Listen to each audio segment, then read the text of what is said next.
माहेशपुर के राजा की बेटी वीरा को एक सपना हर रात सताता था।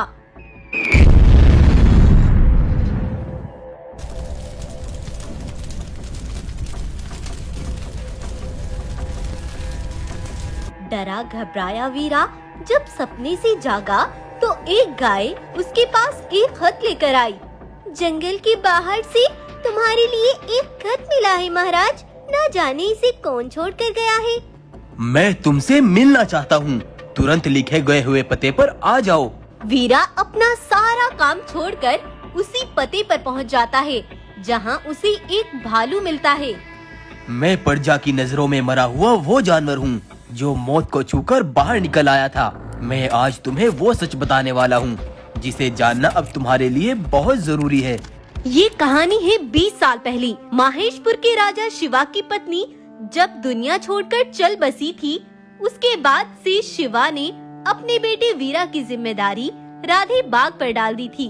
शिवा के बेटे वीरा को भोजन कराना, मनोरंजन कराना और युद्ध कला का अभ्यास करवाना सब राधे के जिम्मे था। उधर शिवा की गुफा पर एक बाज खास मकसद से आता है। महाराजाओं के महाराज बगीरा के साथ जंग शुरू हो गई है। खास तौर पर उन्होंने तुम्हें अपनी मदद के लिए बुलाया है। अपने सारे सिपाहियों को लेकर जल्दी से वहाँ पहुँचो। शिवा ने तुरंत सारे सिपाहियों को इकट्ठा किया। मेरे बहादुर सिपाहियों, बगीरा के साथ जंग शुरू हो चुकी है। इस मुश्किल वक्त में उसने मुझे पुकारा है। मैदानी जंग में तुम में से कोई भी अगर मुझे कमजोर पड़ता नजर आया तो दुश्मन से पहले मैं खुद तुम्हारा सर कलम कर दूंगा। महाराज, हमेशा से मैं भी चाहता था कि तुम्हारे साथ जंग में हिस्सा लूं, लेकिन कभी मुझे मौका ही नहीं मिल पाया। अगर तुम्हारी इजाजत हो तो मैं तुम्हारे साथ चलना चाहता हूँ। और शिवा अपने सभी सिपाहियों के साथ युद्ध के लिए निकल गया, लेकिन कुछ ही दूरी तय करने पर उन पर एक बहुत बड़ा हमला हुआ जिसमें वो सब मारे गए। हर सिपाही तेज तपती आग में झुलस रहा था और महाराज शिवा ने इस अधूरे सफर में ही अपनी आखिरी सांसें छोड़ दी। लेकिन वो हमला तुम पर कैसे हुआ था? क्या आज तक उसका कुछ भी नहीं पता चला? पता है, वो सब मैंने साफ साफ देखा था। आग के तीर बरसाने वाला कोई और नहीं, तुम्हें पालने वाला वो राधे बाग ही था। हाँ, वही था वो जालिम जिसने एक पल में हमारे जाबाज बहादुर सिपाहियों और शिवा को मार डाला था। जब हमारे ऊपर ब्लास्ट हुआ तो मैं पास की गहरी नदी में जा गिरा और मेरे ऊपर लपटी आग पानी में गिरने से बुझ गई। और जब मुझे होश आया तो मैं भागता हुआ जंगल के खुफिया रास्ते से एक मादा घोड़ा के पास आया। मादा घोड़ा, क्या तुम अपने महाराज पर एक एहसान करोगी? उनके लिए तो मेरी जान भी हाजिर है, बस हुक्म कीजिए। अभी बस इतना करो, महाराज के बेटे वीरा को लेकर यहाँ से बहुत दूर चली जाओ। अभी पूरी बात बताने का समय नहीं है, जल्दी से करो। मादा घोड़ा वीरा को लेकर तेजी से वहाँ से चली गई। और मैं जंगल के दूसरे रास्ते से वहाँ से निकल लिया। मैं थोड़ी ही दूर चला था, लेकिन तभी मुझे बहुत जोरों से चक्कर आया और मैं नीचे बेहोश होकर गिर गया। कुछ देर बाद एक पंडित जी ने मुझे देखा और वो उठाकर मुझे अपने घर ले गए। लेकिन उधर वो बाघ एक और चाल खेल गया। वो हमला होने के थोड़े दिन बाद तक राधे बाग जंगल में ही रहा ताकि जानवरों को उस पर कोई शक न हो। और उधर पंडित जी भालू के जख्मों का इलाज कर रहे थे। थोड़ा समय यूं ही बीता, लेकिन एक बार राधे बाग ने बड़ी बेदर्दी से शिवा के जंगल के जानवरों को इकट्ठा किया और अपना बंदी बनाकर उन्हें अपने जंगल ले गया।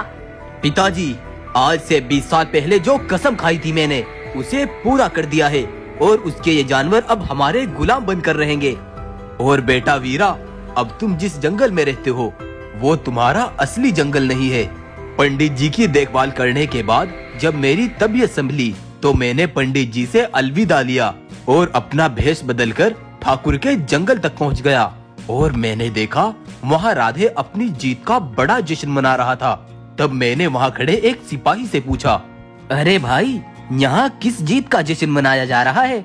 हमारे राजा के बेटे राधे ने अपने पिता का आज से 20 साल पहले का बदला पूरा किया है और आज उसी का जश्न मनाया जा रहा है। बदला? लेकिन कैसा बदला? अरे भालू भाई, ये आज से 20 साल पहले की बात है जब हमारे जंगल के सरदार ठाकुर श्री ने फैसला लिया और सभी जानवरों को इकट्ठा किया। भाइयों, अब तुम्हारी ये गरीबी मुझसे देखी नहीं जाती। अब अच्छे दिनों का वक्त आ गया है। क्यों महाराज, अब ऐसा क्या होने वाला है? साथियों, जो तुम्हारी जमीनें, घर और मकान है, सरकार की तरफ से उनकी बहुत बड़ी कीमत मिल रही है। इतनी रकम से तुम अपने लिए एक बेहतर मकान बनाने के बाद भी तुम्हारे पास इतना धन बच जाएगा कि तुम अच्छा व्यापार भी कर पाओगे और खुशहाल जिंदगी भी गुजार पाओगे। इससे अच्छा हमारे लिए क्या हो सकता है महाराज?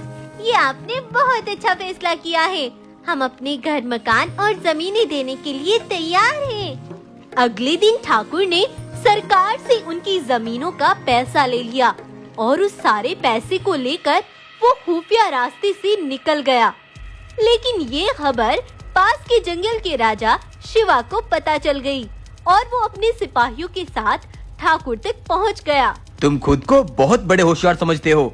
क्या सोचा था इतनी आसानी से सबको बेवकूफ बनाकर निकल जाओगे? मेरे होते हुए तुम ये जुल्म नहीं कर पाओगे। चलो, अब तुम्हारा ये झूठा चेहरा सबके सामने लेकर आता हूँ।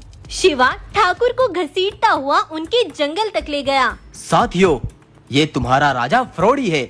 जमीनों को बेचकर सारा पैसा लेकर यहाँ से भाग रहा था। अगर समय पर मुझे इसका पता न चलता तो तुम सब आज बेघर हो जाते और ये अपने मकसद में कामयाब हो जाता। शिवा ने जानवरों का पैसा उन्हें वापस करवा दिया और जानवरों ने मिलकर ठाकुर और राधे को जंगल से हमेशा के लिए बाहर निकलवा दिया। पिताजी, शिवा ने हमारे काम में टांग अड़ाकर बिल्कुल अच्छा नहीं किया। अब मेरा वादा है खुद से, चाहे उसका नौकर बनकर ही उससे बदला लेना पड़े, लेकिन उसे तबाह जरूर करूंगा। और आज राधे ने शिवा को जान से मार डाला है। वो बदला आज पूरा हो चुका। ये जश्न उसी का मनाया जा रहा है। अरे, ये तो बड़ी खुशी की बात है कि राजा का बदला पूरा हो गया। लेकिन सिपाही, क्या मुझे तुम्हारे जंगल में रहने की आज्ञा मिल सकती है? पता नहीं, ये तुम महाराज ठाकुर से ही पूछ लो। सिपाही भालू को ठाकुर के पास ले आया। महाराज, मेरे पास रहने का कोई साया नहीं है, इसीलिए मैं तुम्हारे जंगल में पनाह चाहता हूँ। मैं होने वाली भविष्यवाणी करता हूँ। भविष्य में होने वाली दुर्घटना को मैं पहले ही भाप लेता हूँ। अरे, तुम तो बड़े काम के हो। ठीक है, तुम यहाँ रह सकते हो। और वीरा, मैंने अब वहाँ रहने का बंदोबस्त कर लिया है और अब मैं वहाँ एक भविष्यवाणी बताने वाला बनकर ठाकुर के जंगल में रहूंगा और वह जल्द ही मुझसे सवाल भी करने वाला होगा कि उसके साथ भविष्य में क्या होगा। अब तुम मेरी बात गौर से सुनो। मैं कल रात उसके 2 सिपाहियों को बुरी तरह से मारकर वहाँ से भाग जाऊंगा। तुम यही भविष्यवाणी ठाकुर को पहले ही बता देना, तो उसका यकीन तुम पर और भी बढ़ जाएगा। और फिर अगले दिन ठाकुर ने भालू को बुलवाया। तो बताओ, आने वाले कल में हमारे साथ क्या होने वाला है? अनर्थ, अनर्थ हो जाएगा महाराज। आज रात काली घाटी पर खड़े तुम्हारे सिपाही मारे जाएंगे। माफ कीजिएगा महाराज, लेकिन यही भविष्यवाणी है। ठीक है, फिर देखते हैं। इधर भालू ने ठाकुर और राधे को अपनी बातों में उलझाया हुआ था और उधर वीरा ने आकर रात में उसके 2 सिपाहियों को मार डाला। भालू की ये भविष्यवाणी जब ठाकुर ने सच होती देखी तो वो अचंभित रह गया। उसकी बातों में सच्चाई है। मुझे उससे बहुत से सवाल करने हैं। तुमने जो कहा वो सच हुआ, लेकिन अब ये देखो, मेरे सिपाहियों को मारने वाला कौन था? तब भालू पानी में कुछ देखता है। उसका चेहरा बिल्कुल साफ तो नहीं दिख पाया, लेकिन ये जो भी है, कल रात फिर से आएगा और उसी जगह पर आएगा। तो फिर कल इसका बच पाना मुश्किल बना दूंगा मैं। और रात होने पर राधे, ठाकुर और उसके सिपाही वहीं काली घाटी पर चले गए। वहाँ उन्होंने देखा ये कोई और नहीं बल्कि वीरा था। तो ये वही है जिसे मैंने पालकर बड़ा किया। तुझे भी तेरे बाप के पास जाने की बड़ी जल्दी है। राधे, ठाकुर और उसके सिपाही उसे मारने लगते हैं, लेकिन उस पर वार करने का तो कोई असर ही नहीं होता, क्योंकि वो वीरा नहीं बल्कि वीरा की तरह दिखने वाला पत्थर का एक पुतला था। ये देखकर राधे और ठाकुर हैरान रह गए। वो हमें बेवकूफ बना गया। जल्दी करो, उसका पीछा करो। जब तक राधे और ठाकुर उन तक पहुँचे, तब तक वीरा अपने जानवरों को आजाद करा के वहाँ से जा चुका था।